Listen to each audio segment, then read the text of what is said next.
Dart ટુર્નામેન્ટની વાત કરીએ, European દેશોની વાત કરીએ તો યુરોપિયન દેશોમાં ડાર્ટ્સની રમતની જે લોકપ્રિયતા છે આ લોકપ્રિયતા સતત વધી રહી છે. આ રમત યુકે, નેધરલેન્ડ્સ, જર્મની, બેલ્જિયમ જેવા દેશો છે જેમાં ખૂબ જ લોકપ્રિય છે અને ત્યાં અન્ય રમતો જેટલી જ કે તેથી પણ મોટા પ્રમાણની પ્રાઇઝ મની સાથેની ઘણી પ્રતિષ્ઠિત સ્પર્ધાઓ પણ રમાતી હોય છે.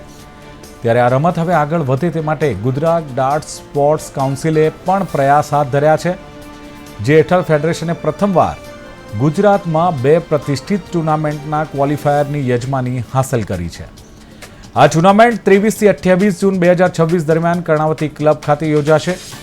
આ ટુર્નામેન્ટમાં ઓવરઓલ પ્રાઇઝ મની 4 લાખથી વધુની રહેશે અને અમદાવાદ ખાતે યોજાનારી ક્વોલિફાયર ટુર્નામેન્ટમાં સમગ્ર દેશના 300થી વધુ ખેલાડીઓ ભાગ લેશે.